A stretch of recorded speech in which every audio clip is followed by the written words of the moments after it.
पढ़ने से पहले ये संदेश।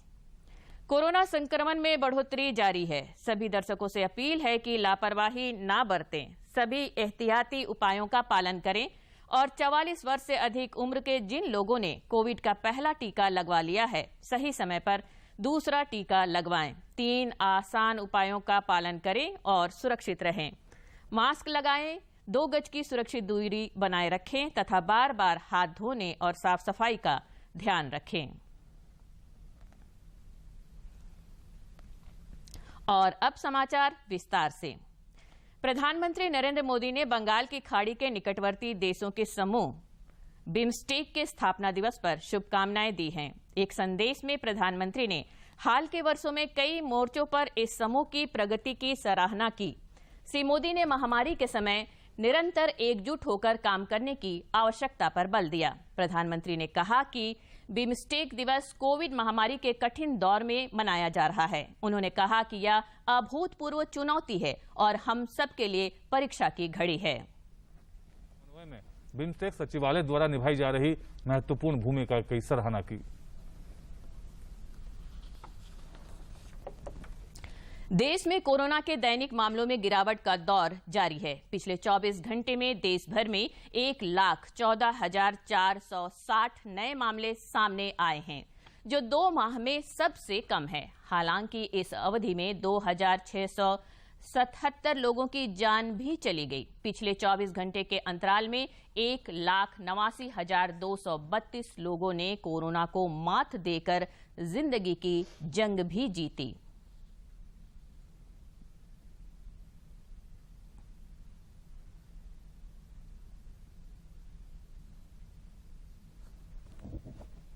इधर झारखंड में कोरोना संक्रमण के मामलों में लगातार कमी आ रही है। पिछले 24 घंटे में रांची में जहां 47 नए संक्रमित मिले हैं, वहीं पूरे राज्य में कुल 517 नए कोरोना मरीजों की पुष्टि हुई। इस अवधि में हालांकि 12 लोगों की मौत भी हुई, जबकि 1098 कोरोना वीरों ने कोविड को हराया। राज्य में फिलहाल कोरोना के 6,239 सक्रिय मामले शेष हैं, जबकि अब तक कुल 3,29,640 लोग इस महामारी से उबरकर स्वस्थ हुए हैं।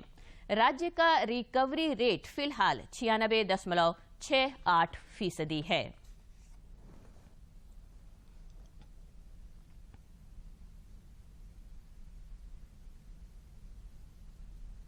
कोरोना के खिलाफ जारी जंग में अब ड्रोन को भी उतार दिया गया है। कोल इंडिया और बीसीसीएल की तरफ से धनबाद में ड्रोन से सैनिटाइजेशन की शुरुआत की गई है, जो अपनी तरह का झारखंड में पहला प्रयोग है। धनबाद में इंसानियत के अदृश्य दुश्मन कोरोना वायरस को भगाने के लिए आजकल आकाश मार्ग से ड्रोन से सैनिटाइजर के रूप में मिसाइल दागे जा रहे हैं।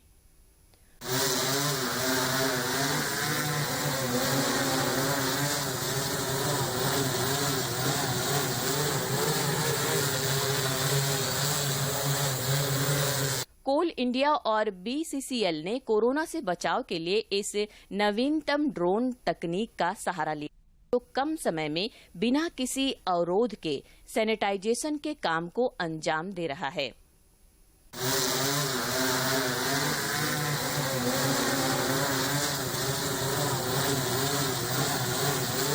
पूरी कोरोना की महामारी जैसे कि अभी फैली हुई है, उससे निपटने के लिए, उससे बचाव हेतु कॉलोनी की सुरक्षा के लिए सब कार्य किया जा रहा है बीसीसीएल की तरफ से।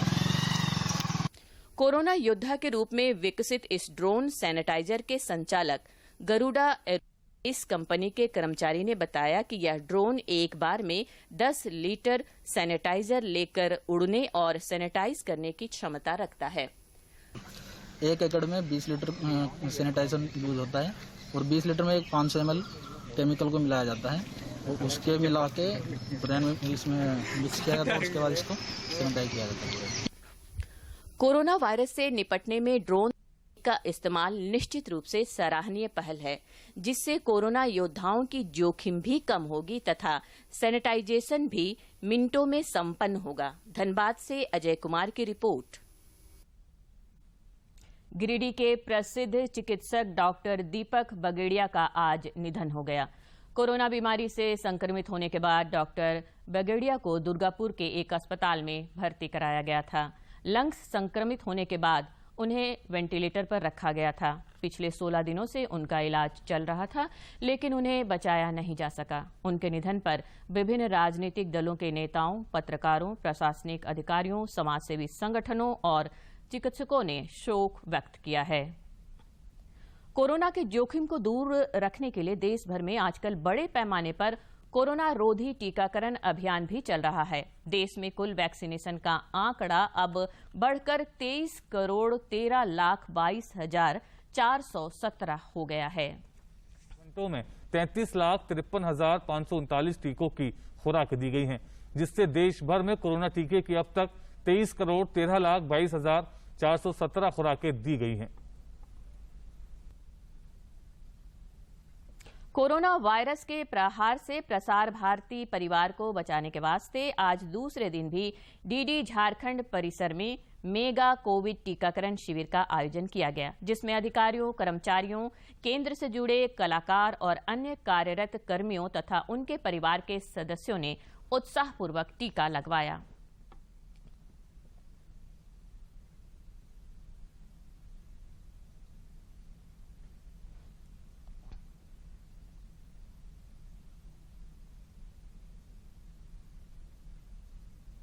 कोडरमा जिले में बिस्तर पर पड़ी एक 90 साल की महिला ने कोरोना वैक्सीन लेकर सभी के सामने उदाहरण पेश किया है। कोडरमा के उपायुक्त रमेश घोलप ने बताया कि 90 वर्षीय वृद्ध महिला द्वारा कोरोना संक्रमण से बचाव को लेकर वैक्सीन लेने की इच्छा जताने पर स्वास्थ्य कर्मियों को उनके घर पर ही भेजकर वैक्सीन लगाने की व्यवस्था की गई। उपायुक्त ने बताया कि राज्य सरकार के दिशा निर्देश पर बुजुर्ग और दिव्यांग व्यक्तियों को सहजता से वैक्सीन लगाने के वास्ते जिले में 3 मोबाइल वैक्सीनेशन वैन भी तैयार की गई है। कोरोना की दूसरी लहर कई लोगों के लिए विपदा का कारण बनी है और इसने कईयों को हमसे छीना है।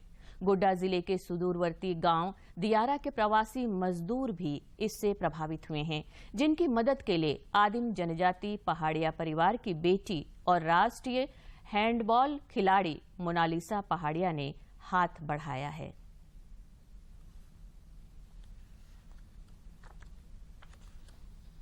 गोड्डा जिले के सुदूर दियारा गांव के एक दलित मजदूर की दिल्ली में मौत हो गई। उनके परिजन को मोहताज है। जब इसकी सूचना आदिम जनजाति पहाड़िया परिवार की बेटी और राष्ट्रीय हैंडबॉल खिलाड़ी मोनालिसा पहाड़िया को मिली तो उन्होंने तत्काल उन तक मदद पहुंचाया।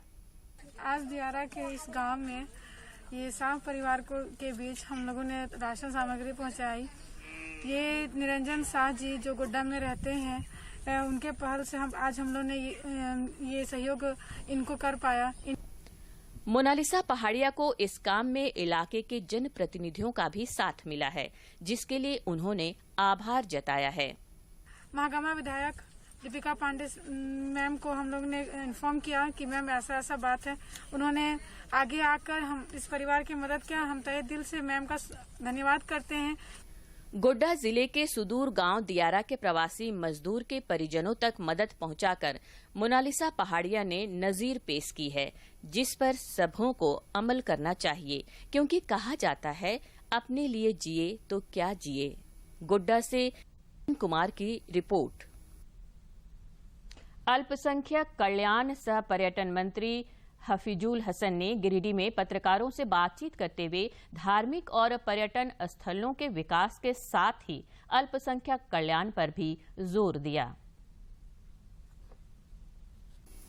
अल्पसंख्यक कल्याण मंत्री हफीजुल हसन ने कहा है कि सरकार अल्पसंख्यकों के विकास के लिए कई काम कर रही है। उन्होंने गिरिडीह में पत्रकारों से बातचीत करते हुए कहा कि अल्पसंख्यक छात्रों को IAS की तैयारी कराने के लिए सुपर 30 और रहमानी 30 की तर्ज पर हज हाउस में विशेष कोचिंग क्लास चलाई जाएगी, जिसके लिए बजट में 50 लाख का प्रावधान किया गया है। वैसा जो हम लोग का जो झारखंड का जो बजट है वो 200 करोड़ का पर्यटन में, और 200 करोड़ पूरे झारखंड का, उसमें सारा चीज ऐड रहता है। पर्यटन में भी हम लोग 3-4 जगह जो मेन है बाबा धाम, देवघर, पतरातू। इस दौरान उन्होंने बताया कि सूबे के धार्मिक और पर्यटन स्थलों के विकास के लिए बजट में 200 करोड़ रुपए का प्रावधान किया गया है, जिससे बाबा धाम, देवघर, रजरप्पा, पतरातू, गिरिडीह, मधुवन समेत अन्य धार्मिक स्थलों और पर्यटन स्थलों का विकास किया जाएगा।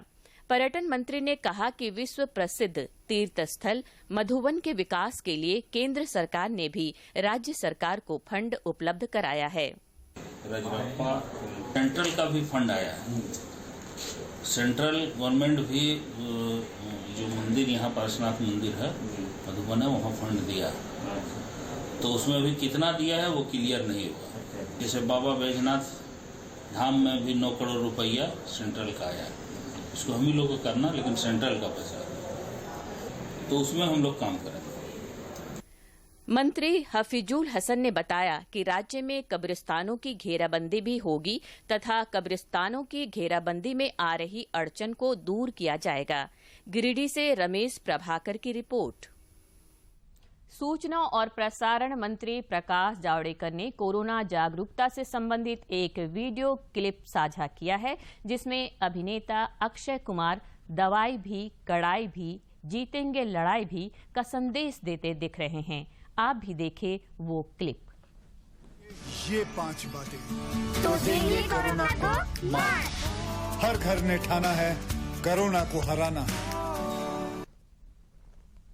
कोरोना संक्रमण काल ने लोगों को पेड़ों और ऑक्सीजन के महत्व को बता दिया है, जिसके बाद अब लोग प्रकृति के काफी करीब आ रहे हैं। कोडरमा में भी आजकल यही रुझान देखने को मिल रहा है। देश दुनिया में कोरोना संक्रमण की दूसरी लहर में कई कीमती जानें चली गईं और अधिकतर लोग कोविड के कारण शरीर में ऑक्सीजन की कमी के शिकार हुए। इस विपदा काल ने एक बार फिर इंसानों को मजबूर कर दिया कि विकास की अंधी दौड़ कहीं विनाश का कारण तो नहीं बन रही। असलियत समझ आते ही अब लोग पेड़ पौधों की अहमियत को समझने लगे हैं। कोडरमा में भी अब लोग प्रकृति के काफी करीब आ रहे हैं और अलग अलग नर्सरी से ऑक्सीजन प्लांट की खरीदारी कर उसे खाली पड़े भूभाग में लगा रहे हैं। विश्व पर्यावरण के दिवस के शुभ अवसर पर 5 पौधा कम से कम घर में लगाएं। आज हम कम से कम 30-35 पेड़ लगाने जा रहे हैं और लोगों को भी बोलेंगे कि ज़्यादा से ज़्यादा पेड़ पौधा रोपण करें, जिससे कि आने वाला दिन में ऑक्सीजन की कमी लोगों को न हो और पर्यावरण भी सुरक्षित रहे, अच्छा रहे।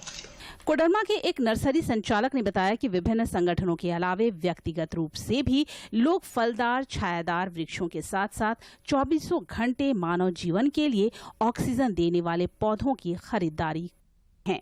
कि आज पर्यावरण के दिवस पे बहुत सारे सरकारी जो संगठन है वो सब प्लांट ले गए हैं।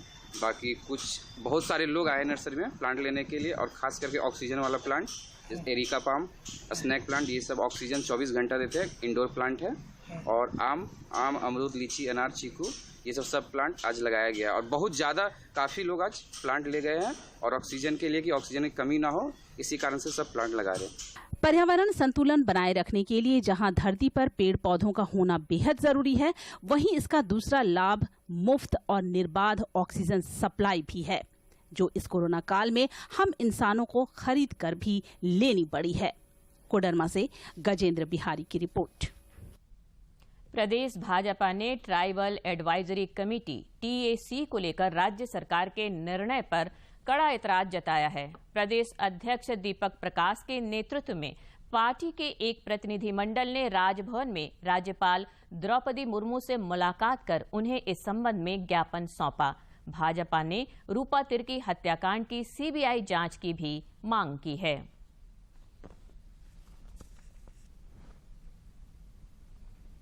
देवघर में पुलिस ने गुप्त सूचनाओं के आधार पर साइबर अपराधियों के खिलाफ बड़ी कार्रवाई करते हुए अलग थाना क्षेत्रों से 8 साइबर अपराधियों को गिरफ्तार किया है, जिनके पास से 19 mobile phone, 31 SIM card, 7 ATM card, 3 passbook, 2 dongle और 2 की संख्या में 2 पहिया वाहन की बरामदगी हुई है।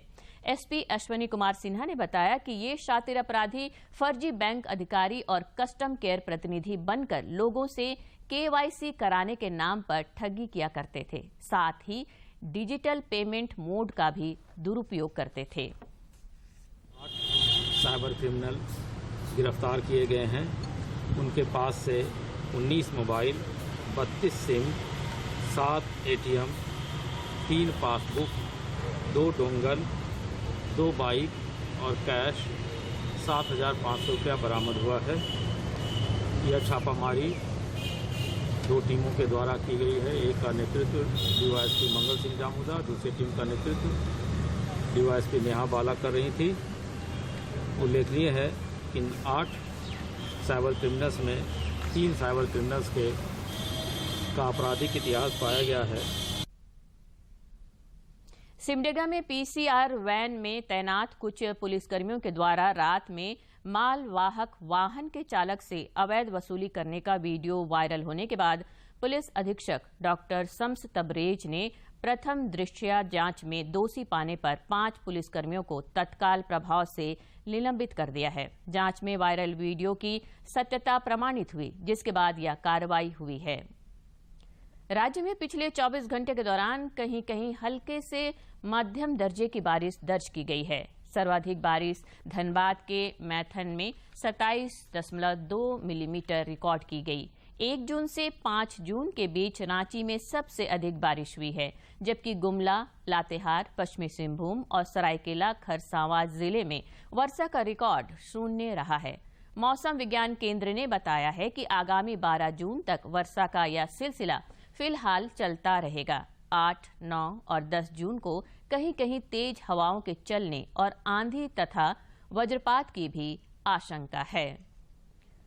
विश्व विख्यात सॉफ्टवेयर कंपनी गूगल ने धनबाद स्थित IIT ISM के कंप्यूटर साइंस इंजीनियरिंग के 7 छात्रों को 54,57,000 रुपये का पे पैकेज का ऑफर दिया है, जो वर्ष 2021 बैच के प्लेसमेंट का सर्वाधिक पैकेज है। कोरोना काल के बावजूद धनबाद स्थित IIT ISM के 2021 बैच के छात्रों का कैंपस प्लेसमेंट, PPO और इंटर्नशिप के आंकड़े काफी बेहतर रहे हैं। विश्वविख्यात सॉफ्टवेयर गूगल ने यहां के कंप्यूटर साइंस इंजीनियरिंग के 7 छात्रों को 54.57 लाख रुपए का पे पैकेज का ऑफर दिया है, जो वर्ष 2021 बैच के प्लेसमेंट का सर्वाधिक पैकेज है। इसके पूर्व जापान की कंपनी लिक्विज ने 48 लाख रुपए के पैकेज पर एक छात्र का चयन किया था। देखिए, जो पैकेज है वो ट्रेनिंग एंड प्लेसमेंट सेल हम लोग का देता है और वेल डिजाइन होता है। नहीं गूगल तो दिया है, हमारे 7 छात्रों को काफ़ी पैकेज दिया, जैसा आप बता रहे हैं 54.57 के करीब सालाना पैकेज है लाख्स में। इसके अलावा करीब 144 कंपनी हमारे यहाँ रजिस्टर्ड है और ये सभी कंपनी आते हैं। गूगल ने हाईएस्ट पैकेज दिया है इस साल के लिए। गूगल के अलावा इंश्योरेंस डेको ने 4 छात्रों का चयन 21 लाख रुपए के पैकेज पर किया है। वहीं माइक्रोसॉफ्ट रिसर्च लैब और कोर AI ने इलेक्ट्रॉनिक इंजीनियरिंग के एक छात्र का चयन किया है। इसके अलावा विदेशी विश्वविद्यालय कॉलेज ऑफ लंदन ने बीटेक फिजिक्स इंजीनियरिंग के एक छात्र को जॉब ऑफर दिया है। और भी कंपनियां काफी पैकेज दिया है। करीब 650 से ज्यादा विद्यार्थियों का ऑलरेडी यहाँ पे प्लेसमेंट हो चुका है और IIT ISM में ग्राफ दिन पर दिन बहुत तेजी से ऊपर भाग रहा है। बच्चों का प्लेसमेंट होना तो बड़ी सौभाग्य की बात है और बच्चे इसे काफी उत्साहित है। जबकि बच्चे कैंपस में नहीं है पिछले करीब 1.5 साल से, फिर भी बच्चे ऑनलाइन हम लोग से जुड़े हैं। इसमें कोई संदेह नहीं कि धनबाद स्थित IIT ISM का यह कैंपस प्लेसमेंट देश दुनिया की नामी कंपनियों के बीच ISM के छात्रों की अहमियत का संकेत है। उम्मीद की जानी चाहिए कि सभी चयनित छात्र अपने कार्यों से देश, समाज और परिवार का नाम रोशन करेंगे। धनबाद से अजय कुमार सिन्हा की रिपोर्ट। कोरोना संक्रमण काल में दुमका जिले के सब्जी उत्पादक किसानों की माली हालत आजकल बेहद खराब हो गई है। पेश है सब्जी उत्पादन के लिए मशहूर बास्कीचक गांव से यह ग्राउंड रिपोर्ट। दुमका में इस साल जहां सब्जी का बम्पर उत्पादन हुआ है, वहीं खरीदारों की कमी की वजह से किसानों को उपज का सही दाम नहीं मिल रहा है। यहां हालत यह है कि किसान खेतों से सब्जी तोड़कर बेचने की बजाय अपने मवेशियों को खिला रहे हैं।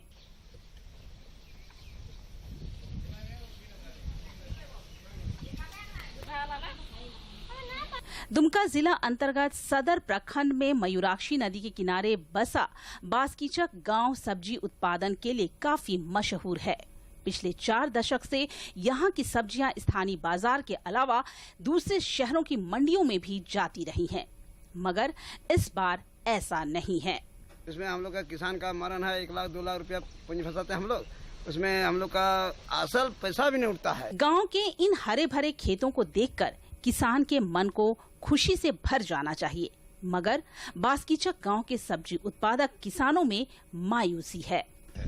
आज ऐसा स्थिति हो गया है कि देखिए जितना हम लोग को लागत लगता है, पूंजी लगता है भिंडी लगाने में, और भी सब्जी जो भी है झींगा, करेली, कद्दू, खीरा, उसमें हम लोग का पूंजी जो लगाते हैं उसका पैसा नहीं उठता है। यहाँ के किसानों की शिकायत है कि एक ओर जहाँ उपज का सही दाम नहीं मिल रहा है, वहीं खाद बीज की कीमत और बिजली दर में भारी वृद्धि हो गई है। इस दोहरी मार से किसानों की आर्थिक स्थिति और खराब हो गई है। हम लोग जब सब्जी उपजाते हैं तो बाजार में लाभ नहीं हम लोग का होता है, बुझले कि नहीं। हाँ, उसके बाद बिजली बिल का देखिए पहले था 75 रुपया, अब ये 150 रुपया कैसे देंगे हम लोग। बहरहाल दुमका जिले में बास्कीचक के किसानों की तरह बाकी सब्जी उत्पादक किसानों की भी यही कहानी है। इन किसानों ने सरकार से मदद की गुहार लगाई है ताकि खेती किसानी के इस पुश्तैनी कारोबार को वे जारी रख सकें। दुमका से आरके की रिपोर्ट। भारतीय क्रिकेट टीम के पूर्व कप्तान महेंद्र सिंह धोनी इन दिनों अपने गृह नगर रांची में परिवार के साथ समय व्यतीत कर रहे हैं। इस दौरान धोनी एक नए लुक में दिखे और लोगों को पर्यावरण संरक्षण का संदेश देते हुए रांची स्थित अपने फार्म हाउस में पीपल पेड़ का पौधारोपण किया। MS धोनी ने अपने सभी प्रशंसकों को कोरोना वायरस संक्रमण जैसे खतरों से निपटने के लिए ऑक्सीजन की महत्ता समझाते हुए सबों से अपने घर के आसपास और खेत के किनारे पीपल जैसे ऑक्सीजन प्लांट लगाने की अपील की। उन्होंने बताया कि पीपल समेत अन्य ऑक्सीजन प्लांट न सिर्फ दिन में बल्कि रातों में भी ऑक्सीजन देते हैं, जो स्वास्थ्य के लिए काफी लाभदायक होता है। खूंटी जिले में राज्य संपोषित तजना बराज सिंचाई योजना अंतर्गत निर्माण कार्य जोरों पर है। 49 करोड़ की लागत से बनने वाली 22 किलोमीटर तजना बराज सिंचाई योजना द्वारा 780 हेक्टेयर भूमि की सिंचाई की जा सकेगी। इसके निर्माण कार्य की गुणवत्ता पर हालांकि ग्रामीण अभी से ही सवाल उठा रहे हैं। वर्ष पूर्व तत्कालीन जल संसाधन रामचंद्र सहित ने तजना बराज नहर निर्माण के पुनर्स्थापना एवं PCC लाइनिंग कार्य का शुभारंभ किया था। 49 करोड़ की लागत से बनने वाली 22 किलोमीटर तजना बराज सिंचाई योजना द्वारा 780 हेक्टेयर भूमि की सिंचाई की जा सकेगी। तजना बराज सिंचाई योजना के तहत नहर निर्माण का कार्य तेजी से किया जा रहा है, लेकिन स्थानीय ग्रामीण नहर निर्माण की गुणवत्ता पर सवाल उठाने लगे हैं। मुमरजन हम लोग पता करने गए थे तो बोला कि पैसा मिलेगा बोल के हम लोग को 2-3 बार गए थे तो खाली उसका कोई जवाब नहीं, उधर से आया नहीं है बोल के बोला। ग्रामीणों ने कहा है कि नहर योजना से स्थानीय किसानों को ही फायदा पहुंचेगा, लेकिन नहर के PCC लाइनिंग कार्य में पैसों की बर्बादी दिख रही है। नहर निर्माण में खाना पूर्ति कर रहे हैं। नहर का जिस तरीके से पक्कीकरण किया जा रहा है वह एक बारिश में ही ढह जाएगा। कुछ गांव में गांव वाले लोग ने बोल रहे हैं कि नहर को बढ़िया से बनाए। इधर इस मसले पर जिले के उप विकास आयुक्त अरुण कुमार सिंह ने भरोसा दिलाया है कि नहर निर्माण में गुणवत्ता के साथ समझौता नहीं किया जाएगा। कार्य में गड़बड़ी मिलेगी तो गुणवत्ता में सुधार कर कार्य कराया जाएगा। मुआवजा मिलने के बाद ही काम होनी थी, लेकिन किस परिस्थिति में नहीं मिला ये तो जांच का विषय है और हम लोग की कोशिश होगी कि उनको जो है न मुआवजा मिले, यदि नहीं मिली है तो। तजना बराज सिंचाई योजना खूंटी जिले की महत्वाकांक्षी योजना है। इस योजना के पूर्ण होने से 30 गांव से ज्यादा किसानों को फायदा पहुंचेगा। खूंटी से ज्योत्सना की रिपोर्ट। कोरोना संक्रमण की दूसरी लहर अब धीमी पड़ती जा रही है। संकट के इस दौर में इलाज के दौरान ऑक्सीजन की आपाधापी ने प्रकृति के महत्व को समझा दिया है। रांची की एक ऐसी महिला है जो पर्यावरण संरक्षण के प्रति बेहद ही गंभीर है और अपने स्तर से इसे बचाने में जुटी हुई है। रांची की रहने वाली माला देवी को पेड़ पौधों से बेहद ही ज्यादा लगाव है। प्रकृति से जुड़ाव का अंदाजा इसी बात से लगाया जा सकता है कि इन्होंने अपने घर के छत को ही बगीचा बना दिया है। वे कहती हैं कि कोरोना काल ने ऑक्सीजन के महत्व को बता दिया है, इसलिए लोगों को अधिक से अधिक पेड़ पौधे लगाने चाहिए। जमीन यहाँ पे नहीं है तो अब छत है, तो छत पे ही ऐसा किए कि छत पे फल है और ढेर सारे जो भी लत्तर वाला पौधा है उसको लगाए हैं। तुलसी पौधा है, तुलसी पौधा से ऑक्सीजन ज्यादा मिलता है, उसको आप कहीं भी कैसे भी किसी तरह भी लगा सकते हैं। माला देवी के बगीचे में आम, पपीता और नींबू जैसे फलदार वृक्ष तो हैं ही, साग सब्जी की भी कोई कमी नहीं है। हरी भरी यह बगिया पूरी तरह से ऑर्गेनिक है। वे कहती हैं कि घर का कामकाज देखते हुए हर किसी को पेड़ पौधों के संवर्धन पर ध्यान देना चाहिए। कि नहीं कुछ तो आप तुलसी का पौधा तो लगा ही सकते हैं, इसके लिए कोई जगह इशू नहीं है या फिर इसमें बहुत ज्यादा खाद ये वो कुछ नहीं है, उसको आसानी से आदमी लगा सकता है। पर्यावरण संरक्षण के प्रति युवाओं का रुझान अधिक देखा जाता है। माला देवी की दया भास्कर को भी पेड़ पौधों से बेहद ही ज्यादा लगाव है। पढ़ाई के साथ साथ दया भास्कर बगीचे को भी अपना समय देती है। वे कहती हैं कि प्रकृति को बचाने के लिए सामूहिक प्रयास की जरूरत है। मम्मी ने ऑर्गेनिक फार्मिंग कर रखी है, जो कि बहुत जरूरी है अभी के टाइम में कि हम लोग पौधे लगाएं, क्योंकि वही एक माध्यम है जिसके सहारे हम लोग जीवित रह सकते हैं। ऑक्सीजन हमें चाहिए। प्रकृति ने हमें पहाड़, नदियां, झरने और वनस्पति जैसे कई बहुमूल्य उपहार दिए हैं। जरूरत है अब इन प्राकृतिक उपहारों के संरक्षण और संवर्धन का संकल्प लेने और उसे मूर्त रूप देने की। रांची से कर्मवीर की रिपोर्ट। कोरोना का खतरा अभी टला नहीं है। दूरदर्शन झारखंड आप सबों से अपील करता है कि आप खुद भी मास्क पहनें तथा दूसरों को भी मास्क पहनने के लिए प्रेरित करें और सामाजिक दूरी के दिशा निर्देशों का पालन करें। मास्क के उपयोग को लेकर सभी के सहयोग से मास्क अप इंडिया अभियान की शुरुआत हुई है, जो डीडी न्यूज और उससे जुड़े सोशल मीडिया पर जारी रहेगा। कोरोना को हराना है, मास्क जरूर लगाना है। और विशेषज्ञों की शोध का भी यही निष्कर्ष है कि मास्क से मुंह और नाक को अच्छी तरह ढककर कोरोना संक्रमण को कम किया जा सकता है। कोरोना संक्रमण से बचाव के लिए मास्क पहनने के साथ ही जरूरी है मास्क को सही तरीके से पहनना। बहुत से लोग मास्क से नाक और मुंह को सही तरीके से नहीं ढकते हैं, जिससे संक्रमण का खतरा बना रहता है। बिना मास्क या फेस कवर के घर से बाहर निकलने की अभी कल्पना करना भी सही नहीं है। जुड़िए। और अंत में मुख्य समाचार एक बार फिर। नागरिकों की सतर्कता और स्वास्थ्य महकमे की कोशिशों से संक्रमण के मामलों में गिरावट। टीकाकरण से भी लोगों को मिल रहा सुरक्षा कवच।